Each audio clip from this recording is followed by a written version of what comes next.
They thought she was helpless until 8 Navy SEALs walked in.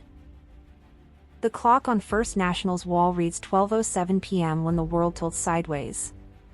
Noon light streams through floor-to-ceiling windows, painting everything in that sterile, hopeful glow that banks cultivate to make money feel clean. The soft tap-tap-tap of a carbon fiber cane against polished marble echoes through the lobby like a metronome counting down to something none of them can see coming.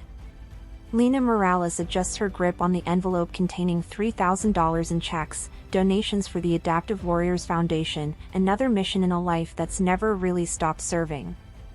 The brace around her left leg catches the fluorescent light, a reminder of an IED outside Kandahar that took her mobility but never touched her resolve. She doesn't see the gloved hand coming. The shove sends her stumbling, the cane clattering against the marble like a gunshot that seems to echo forever. The sound slices through the comfortable murmur of afternoon banking, sharp and violent and wrong. Her brace catches awkwardly, sending lightning up her spine, but even as she struggles to regain balance, her mind isn't processing pain, it's cataloging threats. 3 men flood the lobby like a tide of desperation and amateur-hour bravado. Red Hoodie takes point, his movements sharp but sloppy, adrenaline making him careless. His finger is rigid on the guard, rookie tell. Dangerous because he's afraid. Blue Cap kills the cameras, homework done, human element missed. Not cartel, just broke and scared, early 20s, cheap cologne, first bad decision that counts.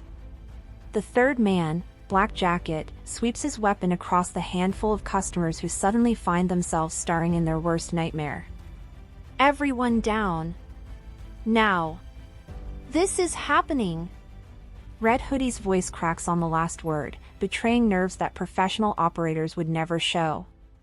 Customers hit the floor in a rush of terror, the young mother clutching her toddler, the elderly man who moves too slowly and earns a harsh shove for his trouble, the business executive whose expensive suit offers no protection against the democracy of violence. Their faces press against cool marble, some praying, others just trying to disappear into the stone itself. But Lena doesn't disappear. Even as she carefully lowers herself to comply, her eyes are working, exits, angles, sight lines, weapons placement. Not panic. Assessment. The hum of fluorescent lights becomes deafening in the sudden silence, punctuated only by the whispered prayers of people who never expected their Tuesday afternoon to include this particular education in mortality. The manager's knee finds the under-counter alarm, no heroics, just training. Every second stretches thin as wire, time becoming elastic in the way it only does when death walks into ordinary spaces wearing ordinary faces. Somewhere outside, a door chime hasn't rung yet. But it will. What the robbers don't know, 8 former Navy SEALs, fresh from a memorial run, walked to First National to establish the Danny Restrepo Memorial Scholarship. Chief Petty Officer Marcus Webb, USN, Ret, gray-bearded and steady as granite, carries the paperwork to honor a teammate who won't be running anymore. His 7 teammates, still teammates even in civilian clothes, flank him with the unconscious precision of men who've moved as one unit through places much more dangerous than downtown banks. They straighten their plain dark suits as they walk, simple fabric that speaks of respect rather than rebellion. They're not looking for trouble. They're looking to honor the dead by helping the living. But trouble has a way of finding men who've spent their lives standing between chaos and the innocent. Inside the bank, phones disappear into a canvas bag with mechanical efficiency. The manager, pale and shaking, receives his marching orders to the vault with a professionalism born of desperation. The chorus begins, please, and don't, and I have children. Red Hoodie shoves Lena again, misreading the brace as weakness instead of the badge of service it actually represents. His snarl cuts through the terrified whispers, no heroes today, lady. But he's looking at her mobility aid instead of her eyes, and that's his second mistake. Lena doesn't move, barely speaks, just enough for the manager to hear, steady voice. Slow movements. Give them what they want.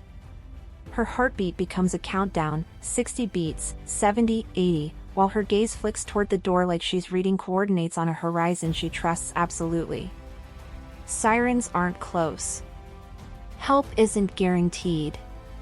But the room has a pulse, ragged and terrified and barely hanging on, and she keeps it beating through the force of will that once helped her maintain order in places where order was just a word painted on barracks walls.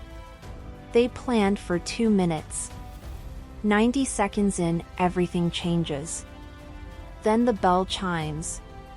8 former Navy SEALs walk in, and the entire equation changes in the space between heartbeats. Their eyes sweep the room in half a second, muzzle, angles, exits, reflections. Hands open. Shoulders low. Calm spreads like a signal. One SEAL settles at the threshold, controlling the doorway, another glances down the ATM corridor, clear. The laughter from their conversation dies mid-sentence as the room rewrites itself around them. Chief Webb raises his hands, open palms, no threat, but anchored by the kind of authority that doesn't need to announce itself. Easy. Nobody wants trouble. We slow it down. Webb shifts half a step offline, hands open, angling to Red Hoodie's 5 o'clock, non-threatening, but controlling the line. Blue Cap's muzzle wavers, fear spiking through amateur bravado as he realizes the game just changed. These aren't scared customers. These are operators. A quiet voice from the back, 2 on glass. I've got 5 o'clock. Let's slow this down, another steady voice says. They came here to establish a scholarship fund, not to engage in combat, but they know both intimately. 2 SEALs mirror angles off the glass doors, keeping 6 to 8 feet of space, voices steady, palms visible. Lena meets Chief Webb's gaze and gives the slightest nod, vault position, lobby coverage, door security. The choreography becomes silent poetry in motion. Distance closes without seeming to move. Grips get redirected through conversation rather than confrontation. A phone erupts from the floor, shrill and sudden. Red Hoodie jerks, muzzle twitching. Take a breath. Finger off the trigger. You're okay, Webb says, level. The muzzle lowers. Tension bleeds out. A calm hand guides the muzzle down, slide pin to tile for 1 breath, no drama, no pain. Look at me. Breathe. Good, a SEAL says, quiet. Index your trigger, finger along the frame. Good, Webb says, coaching, not commanding. A chair skids across marble.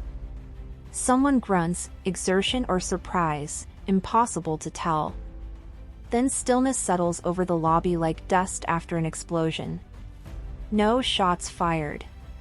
No chest-thumping heroics.